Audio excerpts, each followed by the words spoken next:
Hurricane Irma regained Category 5 strength late Friday night and shifted its likely course farther west, away from the heavily populated southeast Florida coast. The storm produced winds of a ferocious 160 miles per hour as it scraped the northern coast of Cuba and headed toward landfall Sunday in the Florida Keys and the mainland, with the center of its forecast cone pointing toward Naples and Fort Myers. A turn toward the northwest is expected by late today, the National Hurricane Center said in its 2 a.m. advisory, as the eye of Irma moved over Cuba's Camagüey archipelago. If the hurricane makes landfall at Category 5, it would become only the fourth to do so in the United States since reliable records began to be kept in the mid-19th century. The last was Hurricane Andrew in 1992. Governor Rick Scott issued a statement shortly after 11 p.m. urging West Coast residents in evacuation zones to leave by noon Saturday or prepare to go to a shelter. As we know, the direction of storms like Hurricane Irma can change in an instant, and the latest forecast track has put the storm heading directly up Florida's west coast, he said. This storm is life-threatening and an imminent threat to our state. Not following evacuation orders could cost you your life. Although the shift in course could be good news for Broward, Miami-Dade and Palm Beach counties, the National Hurricane Center stressed that the course of the storm center is unclear and that the entire southern part of the state remained at risk.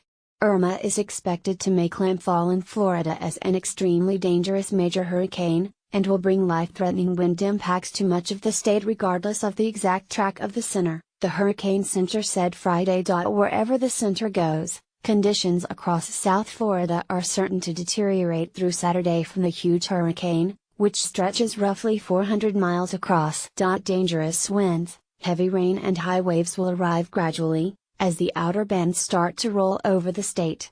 It's going to get more windy and rainy as the day goes on, said Andrew Hagen, a meteorologist with the National Weather Service in Miami. It's going to become dangerous from south to north. Conditions will get worse Saturday night, and then the peak of the storm is going to happen from late Saturday through Sunday. As the storm's eye wall approached Cuba Friday evening, evacuations continued from coastal areas of South Florida. Shelters filled up in Broward County, prompting the county to open 5 more. Major streets presented eerie vistas of sparse traffic and shuttered storefronts. Palm Beach County announced a curfew that starts at 3 p.m. Saturday. The storm's core could make landfall on either coast, go straight up the middle of the state or even stay offshore.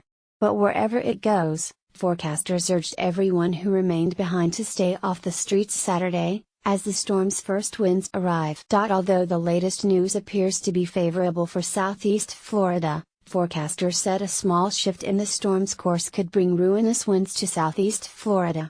Even at 24 or 36 hours from impact, the errors could be 50 miles or so, said Kevin Scharfenberg, Science and Operations Officer for the National Weather Service in Miami.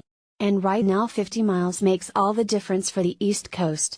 Likely to begin in the morning in southern Miami-Dade County, the weather will quickly worsen with the arrival of tropical force winds and the risk of tornadoes.